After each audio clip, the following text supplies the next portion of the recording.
Bismillahirrahmanirrahim. Assalamualaikum warahmatullahi wabarakatuh. Sabahul khair ayuhal talabah. Kaifa halukum? Hal antum bi khairin? Alhamdulillah, nahnu bi khairin. Selamat pagi siswa-siswi MAN 4 Madiun. Bagaimana kabarnya? Semoga kita senantiasa dalam keadaan baik ya, dan senantiasa dalam lindungan Allah Subhanahu wa taala.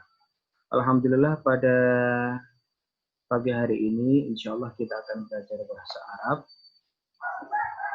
sesuai dengan jadwal yang tertera, dan kita akan belajar melalui e-learning MAN 4 Madiun. Pada kesempatan kali ini insya Allah kita akan kita awali pelajaran kita dengan menyusun kalimat dalam bahasa Arab ya. Menyusun kalimat sempurna dalam bahasa Arab. Kalimat sempurna dalam bahasa Arab lazim disebut dengan jumlah mufidah ya. Jumlah mufidah itu adalah kalimat yang sempurna. Dan salah satu pola atau bentuk kalimat sempurna itu adalah kalimat yang terdiri dari subjek dan predikat.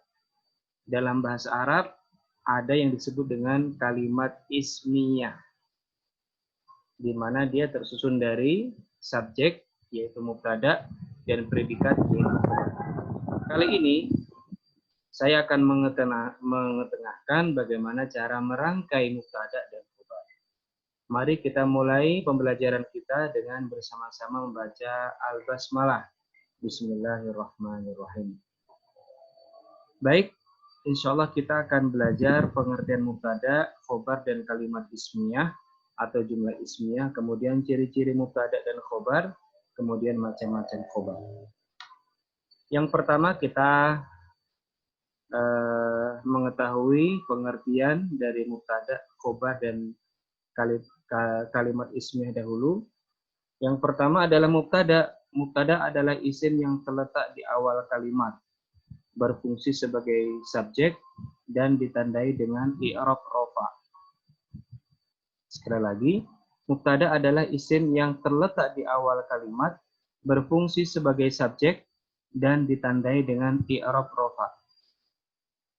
Kemudian khobar adalah isim yang terletak setelah mubtada, berfungsi sebagai predikat, ditandai dengan i'rab rofa juga. Jadi antara mubtada dan khobar ini kedua-duanya i'rabnya rofa. Rofanya dengan tanda apa? Nanti insya Allah akan kita bahas. Kemudian apabila mubtada dan khobar ini bergabung, maka dia membentuk kalimat yang sempurna. Ya. Dan kalimat sempurna ini, gabungan antara mubtada dan khobar, disebut dengan kalimat ismiyah atau jumlah ismiyah. Kenapa disebut dengan jumlah ismiyah atau kalimat ismiyah? Karena susunan kalimatnya diawali oleh isim. Isim apa? Yaitu isim mubtada. Ya, kita kembali lagi bahwa mubtada adalah isim yang terletak di awal kalimat. Ya, setelah kita mengetahui sedikit tentang pengertian mubtada, khobar, dan kalimat ismiyah, sekarang kita langsung menuju ke slide selanjutnya. Nah, sekarang kita belajar ciri-ciri mubtada dan khobar. Ini sangat penting sekali ya. Ciri-ciri mubtada dan khobar. Apa saja ciri-ciri mubtada dan khobar? Yang pertama, mubtada diawali di awal kalimat ya. Mubtada itu di awal kalimat. Mubtada di awal kalimat. Namanya mubtada, dia dari kata ibtada'a, permulaan. Maka dia wajib di awal kalimat. Yang kedua, berfungsi sebagai subjek. Ya, berfungsi sebagai subjek. Yang ketiga, i'rabnya rofa. Ya, rofa itu biasanya ditandai dengan harokat dhammah apabila isim mufrad, atau ditandai oleh wawu dan alif apabila tandanya adalah huruf. Ya, nanti akan kita pelajari tanda-tandanya. Kemudian yang tidak kalah pentingnya adalah Mubtada itu berasal dari isim ma'rifat. Apa itu isim ma'rifat? Nanti akan kita jelaskan. Sementara khobar, dia terletak setelah mubtada. Karena fungsinya sebagai predikat. Kemudian i'rabnya juga rofa. Ketika mubtada dan khobar ini bergabung, maka dia membentuk kalimat sempurna yang disebut dengan kalimat ismiyah. Ya, tentum ya. Ini mubtada ada 4 ciri-ciri. Ciri-ciri mubtada ada 4. Kemudian khobar ada 3. Kita sederhanakan saja. Baik, untuk lebih jelasnya, nah di sini sudah ada contohnya ya. Al-kitabu jadidun. Al-kitabu jadidun. Al-kitabu jadidun. Yang pertama dia di awal kalimat ya. Di awal kalimat. Dia di awal kalimat. Kemudian ya di awal kalimat otomatis ya kata pertama ya. Kemudian yang kedua ada alif lamnya. Alif lam ini disebut dengan alif lam ma'rifat. Alif lam ma'rifat.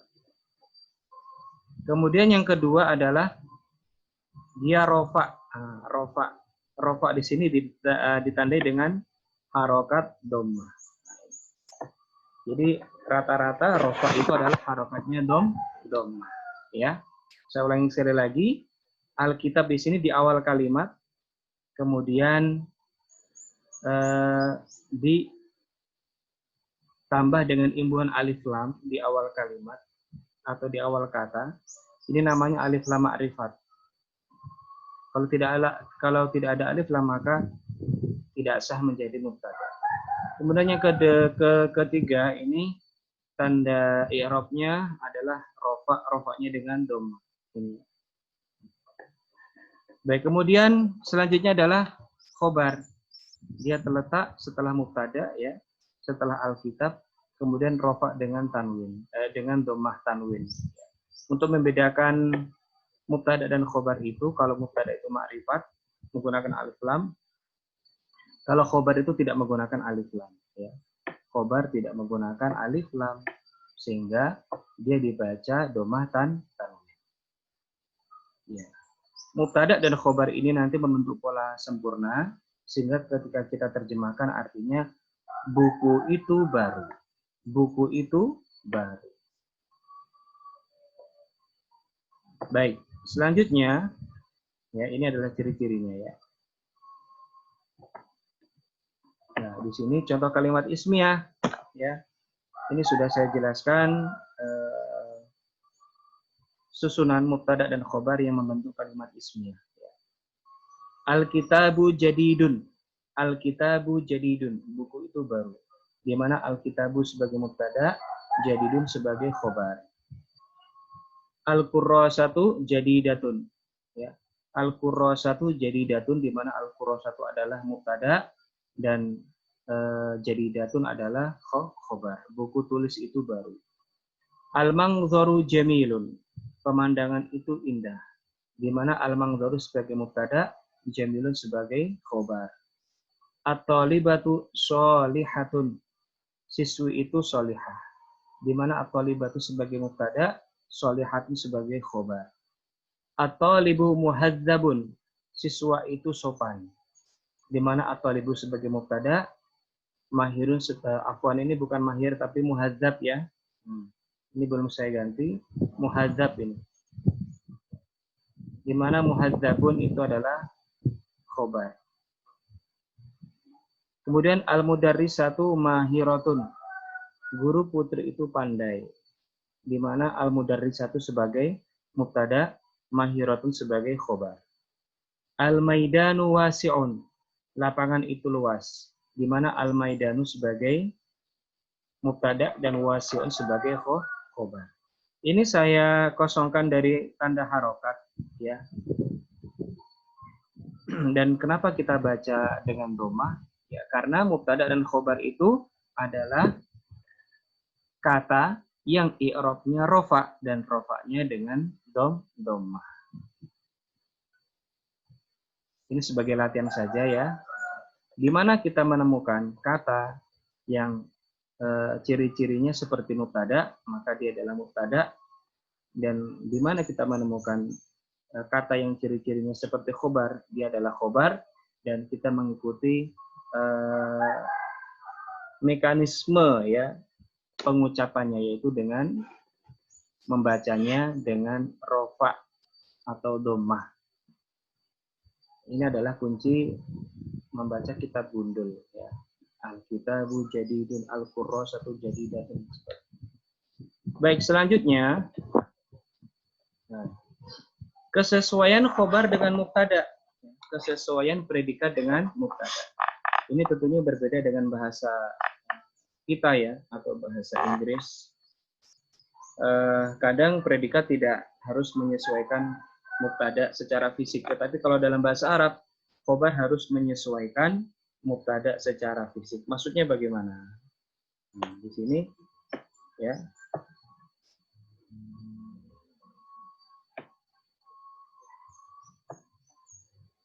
Khobar mengikuti mubtada. Dalam hal apa? Mengikuti mubtada dalam hal jenis kelamin. Apa ini kelamis? Kelamin ya. Nah, contohnya at-tilmidu mahirun, siswa itu pandai. Di mana at-tilmid di sini adalah mudzakkar ya, atau laki-laki, maka mahirun juga dia katanya di pola laki-laki, tidak ada tak marbutah. Kemudian yang kedua, at-tilmidatu mahiratun. Karena at-tilmidatu di sini adalah siswi muannas, maka otomatis mahiratun juga mengikuti mubtada, yaitu muannas. Jadi mengikuti jenis kelaminnya ya. At-tilmidu mahirun. At-tilmidu tidak menggunakan tak marbutah karena dia adalah mudzakkar atau laki-laki. Sementara at-tilmidatu mahiratun, mahiratun ini menggunakan tak marbutah karena apa? Karena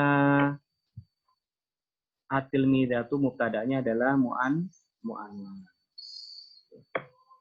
Kemudian mengikuti bilangan.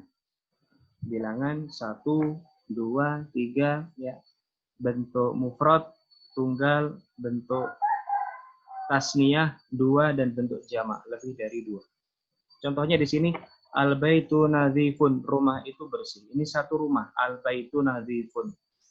Kemudian ketika dua rumah, al-baitani nadzifani ya, di mana ada tambahan ani. Sehingga khobarnya juga ditambahi ani. Ya, ditambahi ani. Al-baitani nazifani. Dua rumah itu bersih. Kemudian ketika jamak, al-buyutu nazifatun. Nah, ini adalah jamak taksir, namanya jamak taksir ya.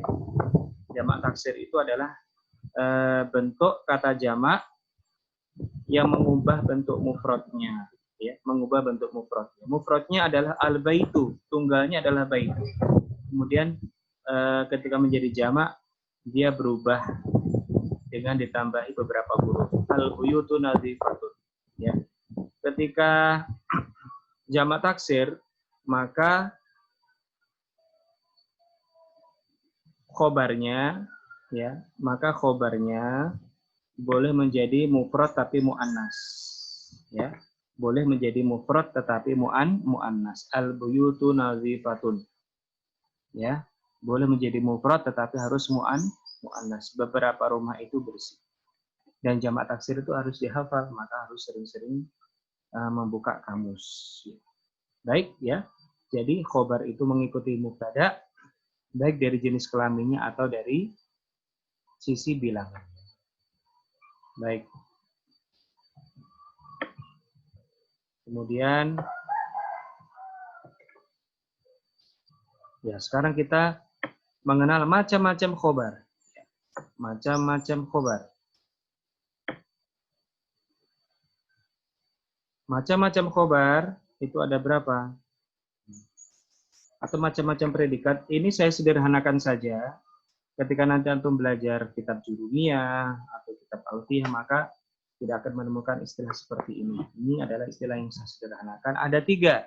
Pertama khobar isim, kedua khobar fi'il, ketiga khobar huruf. Maksudnya apa? Khobar isim apabila khobarnya dalam bentuk diambil dari kata isim. Al-maidanu wasi'un. Wasi'un adalah isim. Kalau antum belajar jurumiyah kan tanda-tanda isim itu salah satunya adalah bertanwin. Al-maidanu wasi'un. Kemudian khobar fi'il, maka predikatnya adalah kata kerja. At-talibu yaktubu arisalata. Di mana yaktubu di sini adalah khobar bagi at-talibu. Dan dia diambil dari kata kerja. Kata bayak tubuh. Menulis. Pelajar itu menulis surat. Kemudian yang ketiga adalah khobar huruf. Atau dalam istilahnya syibhul jumlah, serupa dengan jumlah. Contohnya al-maktabu fil fasli. Meja itu di dalam kelas. Di mana fil fasli di sini adalah khobarnya. Dia gabungan dari huruf jer dan al-fasli huruf yang kalimat yang dijerkan atau isim yang dijerkan. Al-maktabu fil fasli. Ya. Jadi khobar ada 3, khobar isim dia diambil dari kalimat isim, kemudian khobar fi'il diambil dari kata kerja atau fi'il, kemudian khobar huruf dia diambil dari gabungan huruf dan kalimat yang terletak setelahnya. Ya. Kemudian ya di sini adalah contoh jelasnya kita menganalisa khobar dan macamnya dalam kalimat. Zaidun talibun. Zaidun adalah mubtada, talibun adalah khobar. Macam khobarnya adalah khobar isim. Zaid adalah siswa. Al-qurrasatu jadidatun. Al-qurrasatu jadidatun. Buku tulis itu baru. Di mana al-qurrasatu sebagai mubtada, jadidatun sebagai khobar. Khobarnya apa? Khobar isim. Kemudian al-mangdharu jamilun. Al-mangdharu jamilun, pemandangan itu indah. Di mana al-mangdharu sebagai mubtada, jamilun sebagai khobar. Khobarnya apa? Khobar isim. At-talibatu tusolli. At-talibatu tusolli. Siswi itu sholat. At-talibatu sebagai mubtada, tusolli sebagai khobar. Khobarnya apa? Khobar fi'il atau kata kerja. Dia berasal dari kata sholla yusolli. Ahmad yafrahu. Ahmad yafrahu. Ahmad senang. Di mana Ahmad sebagai mubtada, yafrahu sebagai khobar. Khobarnya apa? Khobar fi'il. Alhamdulillah. Alhamdulillah, segala puji itu milik Allah. Di mana alhamdu adalah mubtada, rofa, lillahi adalah khobar. Khobarnya apa? Khobar huruf gabungan dari li, huruf jer, dan Allahi, isim yang dimajrurkan atau isim yang dijerkan. Al-maidanu janibal masjid. Lapangan itu di samping masjid. Dia gabungan dari al-maidanu sebagai mubtada, janibal masjid sebagai khobar. Khobarnya apa? Khobar huruf. Ya, di mana janiba adalah zorof yang bisa menjerkan kalimat yang terletak setelahnya. Al-masjid. Ya. Ini adalah macam-macam bentuk khobar dan ini sering dan pasti akan ditemui dalam teks bahasa Arab atau dalam percakapan. Ya, sekali lagi kami ingatkan bahwa mubtada memiliki ciri-cirinya dan khobar memiliki ciri-cirinya dan khobar juga memiliki macam dan jenis penyusunannya, ya. Ada khobar isim, ada khobar fi'il, ada khobar huruf. Ya. Ini yang paling utama, yaitu pertama mengetahui ciri-ciri mubtada, yang kedua adalah mengetahui ciri-ciri khobar, termasuk mengetahui macam-macam khobar dalam kalimat ismiyah. Baik kawan-kawan, ini saja penjelasan singkat kami. Jangan lupa tetap berdoa semoga kita senantiasa dalam lindungan Allah, sehat walafiat, juga orang tua dan kerabat kita, masyarakat kita. Semoga wabah ini segera diangkat dan kita bisa segera bertatap muka di kelas kita, di sekolah kita, manfaat Madin. Wabillahi taufiq wal hidayah. Wassalamualaikum warahmatullahi wabarakatuh.